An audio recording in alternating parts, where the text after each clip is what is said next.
Hello there, everybody, and welcome. So, the Necromancers have been reworked, and it is finally time for an optimized and really crazy powerful Necromancer build. It's for the Mystics because I felt like they were one of the biggest benefactors of the changes.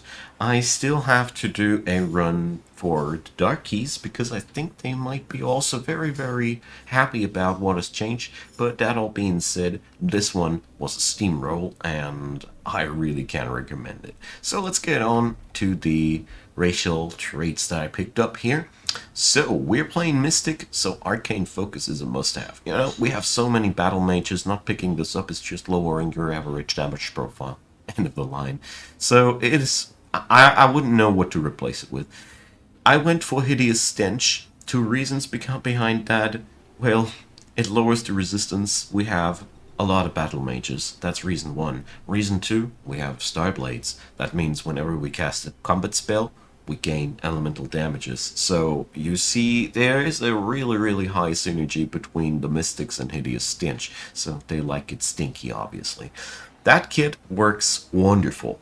For the Mystic Culture themselves, I went for Gifted Casters to get ourselves some more combat casting power and some less mana costs. But, well, as you do see, I went for mana conserving skills with runesmiths here, and, well, what can I say? Maybe I went a little bit overboard. Probably you can pick up something else here in between. Runesmiths went in because it's just making unit enchantments cheaper and easier accessible benefits this build quite a lot. I feel like you could change out a couple of things here, but feel free to let me know what you guys thought. I still find that this is a very, very potent combination. Now, off to the tomes we go, and this will be where we are going to go into the fun part. So, obviously we start out with the Tome of Necromancy. For the Mystics, this is a pack full of goodies. We gain the ability to reanimate skeletons. That's really good for the Mystics, as we get that one unit enchantment, which you should really research very early, that allows you to apply Star Blades on each and everybody, and that's the moment where these skeleton warriors go from quite useless to hard-hitting monsters. No matter what you hire, Star Blades makes it potent, and that's a really, really high synergy there.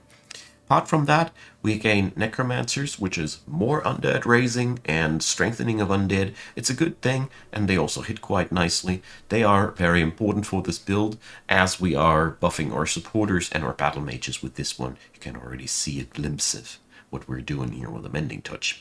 So, Necrotize, wonderful battlefield spell. Since we want to cast spell every turn if possible, this one is nice. It transforms enemies into zombies, deals decent damage up front, and deals a really, really nasty damage over time effect. I mean, 10 damage over time, this is a lot.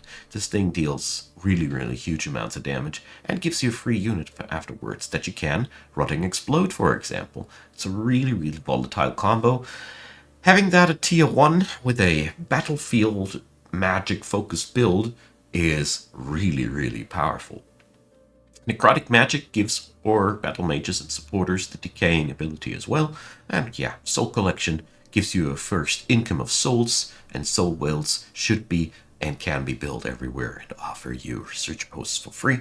And yeah, Unholy Leader should be in the mix at some point later down the road because everybody will be undead in armies. The other tier 1 I picked up was Tome of Faith. It had very, very strong competition with the Tome of Alchemy. I'm going to go into that in a hot minute, but this one is available for you if you don't have any add-ons. It's, for me, not really clear which one is better. Tome of Faith. So, we pick up so much goodness out of that. We have the Staves of Mending, which gives us cheaper supporters because they go faithful, 10% lower upkeep. I mean, it is what it is. It's all useful.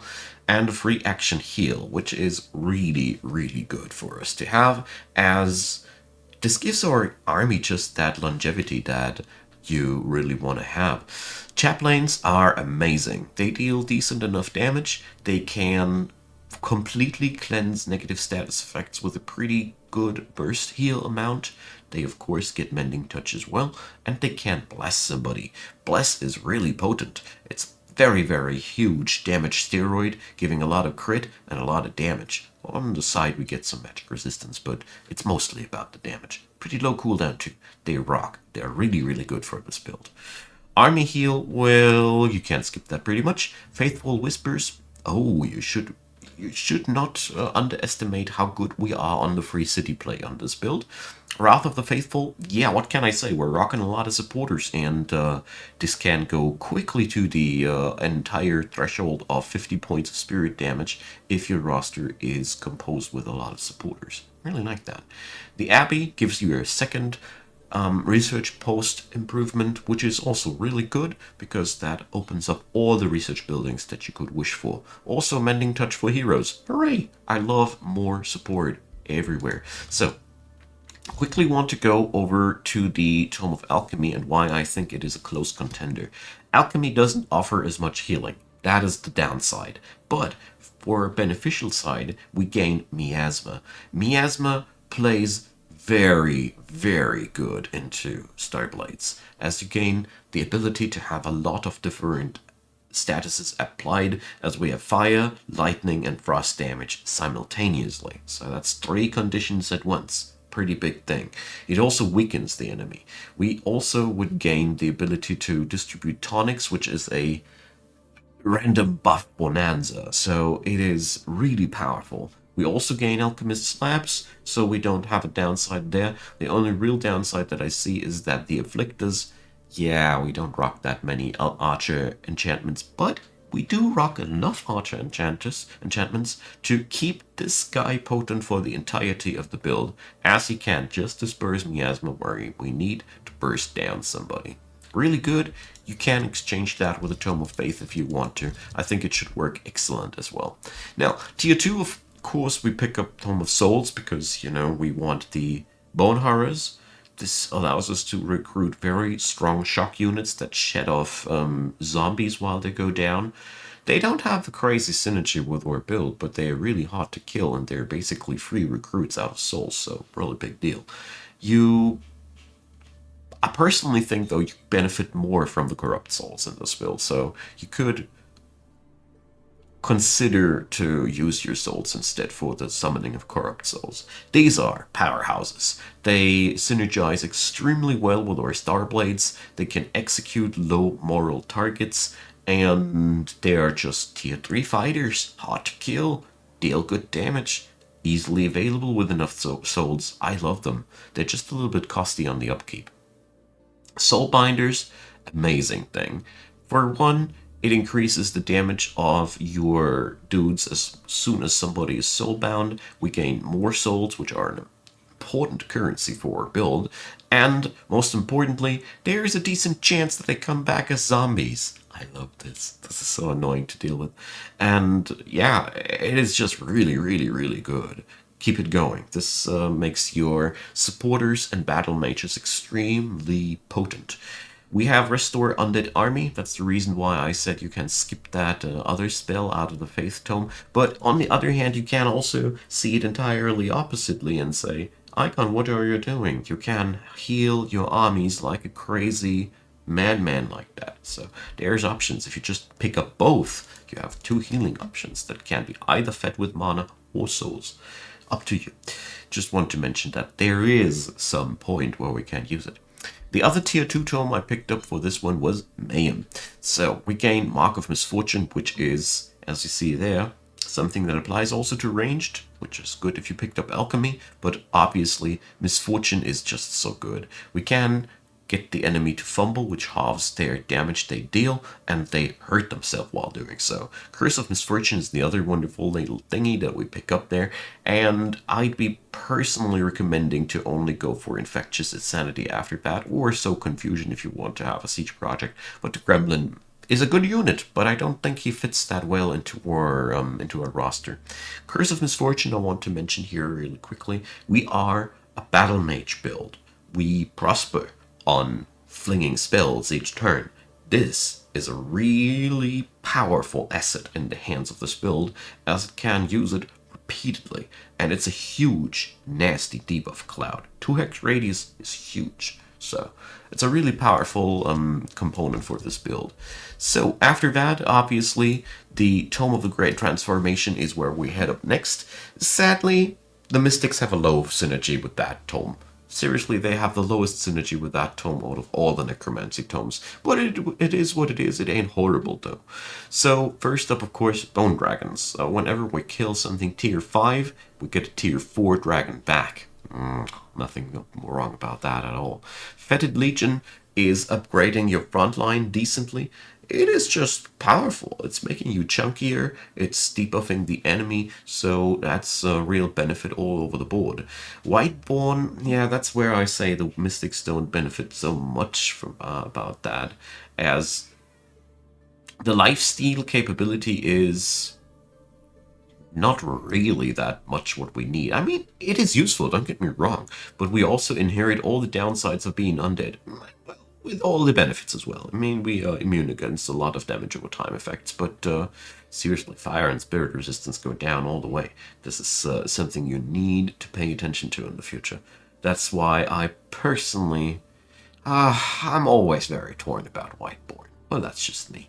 But the benefits are higher than the downsides. So, Desecrate Structure improves our soul income massively. Domain of Dead makes our cities really nice for our units and really nasty for the enemies. I mean, they're instantaneously so bound from the get-go. There's a high likelihood of zombies spawning left and right. And Necrotic Spires, if you build them, yeah, you have a lot of healing going on for yourself too. This is a very tanky tome, and we don't need it that badly with this build.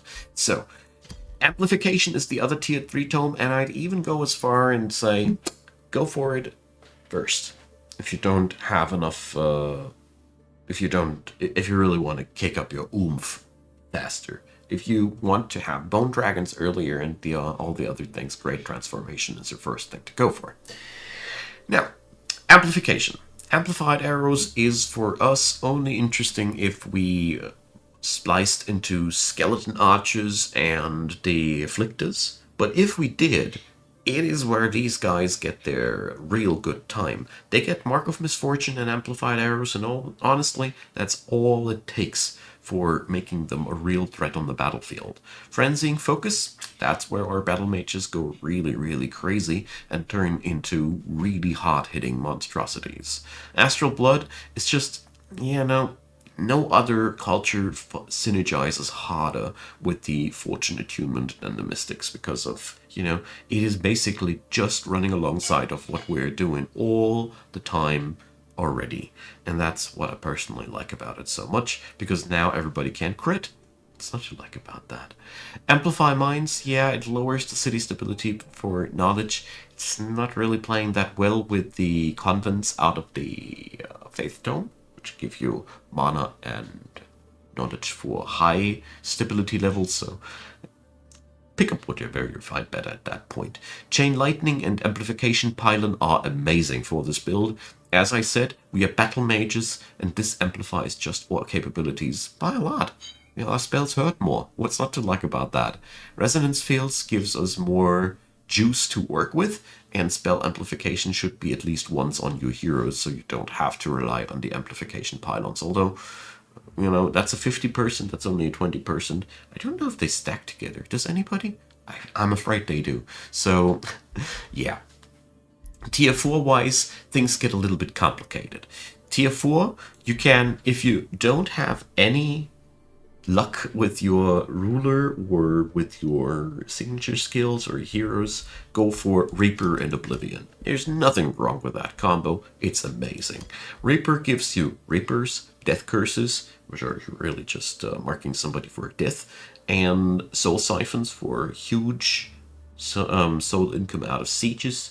So harvest population for huge income out of your cities, and greater reanimation for even harder to kill units when somebody goes down.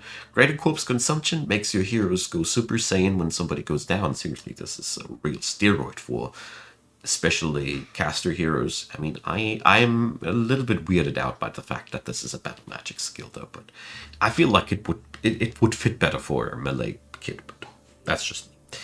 Anyways, Oblivion is lots of debuffing things, and that is pretty sweet as well. So here's the thing. The other tier 4 tome that would be quite appealing to you, in my humble opinion, would be would be Astral Mirror, as this makes you also very versatile, but there's nothing wrong with backtracking at that point if you manage to get yourself another Chaos Affinity point here. For the Astral Mirror, you need another Astral Affinity, and for the... sorry, spoken here. If you get another Chaos Affinity point somewhere, Pandemonium is something absolutely worth backtracking into. It is, my humble opinion, a very, very powerful pick for this build, as Havoc Magic makes your supporters and battle mages go into an entirely different level of being nuts. And you have Mass Hysteria. It's pretty nice for this build as we can utilize it. But Chaos Eaters, oh boy, Chaos Eaters. They are so stupidly strong on that build, as well as Vessels of Chaos makes your cultures, battle mages go and hit harder even further. This is a really, really potent add-on onto this build that I really wanted to mention. Now, off to the strategy part we go.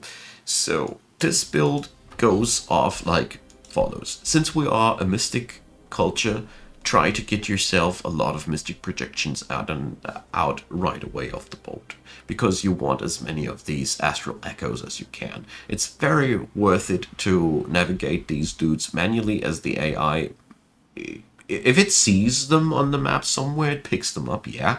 But I figured, like, I wasn't too happy about the decisions that the AI made at some points. It's up to you how much micro you want to do to yourself. Don't pick up any arcane guards if you recruit anything early on. The arcanists are better to go for. The point here is, though, as soon as we have recruit skeletons, we can get spears and mages for free all the way. What we really need is to get the researches down for all the support units that we want for this build. Also, therefore, build a tier 2 town hall as fast as you can. Get yourself necromancers, soothers, and chaplains. These guys are the backbone of your army. And the rest of your army you just summon on the fly, because, you know, you're a necromancer. You can just get yourself a ton of skeletons together, and as you see here, they fill up your ranks just as nicely as anybody else. They also come with the hidden benefit, the skeleton mages I mean, that they also splice their damage into blight.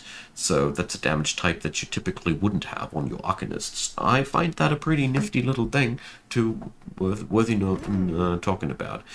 There's one caveat about your spears, though, making them better than the skeletons, and that's the fact that they sunder resistances. So maybe I'm wrong with my impression. Maybe you should recruit the arcane gods and not the arcanists. Sorry about that. Anyways, supporters. As soon as you have them on the field, and as soon as you have the tier 1 Tome of Faith resurged, you can go places. And pretty much all the places you want to. Try to get yourself your soul income going, and I highly recommend to get yourself a triple roster up and running as fast as you can. Fill it up with undead, and replace them bit by bit with real units that you want to have, like soothers, necromancers, chaplains. You can also mix in the spell shield, as their AoE burst stun is really, really nice. And at the end of the road, we want to replace most of the tier 1 units, though, for this build. Aim for Spellbreakers, as they are outright amazing. They really, really are just one of the most powerful things for this build. They can AoE remove buffs from the enemy, and I mean all of them. And they also deal a very, very wicked amount of damage, being tier 3 battle mages, and they just synergize with all the things that we do. And as soon as you hit tier 2, focus into getting as many corrupt souls into your build as you can possibly manage to pay, as these are infinitely better than any of your skeleton units. These guys hit hard, destroy moral when doing so, and when the moral goes low enough, you can either try to execute them there, or you just ignore the execution posse and just go for the 30-point frost damage nuke that these guys provide from the backline. These are so overpowered. I don't know if they can stay like that. Personally, Corrupt Souls, are where this build takes off, and if you are quick enough to reach that boiling point to get yourself enough corrupt souls and pay for them, yeah, I don't know who's going to stop you from that point on. The rest is just putting your enemies out of the misery. If the enemy has high resilience, like hard to kill units or stuff that makes it hard for you to get yourself against that because they just build up a larger army than you faster, lay low, lay it back, wait until you have your tier 2 tome and until Mark of Misfortune allows you to soften up their damage profile.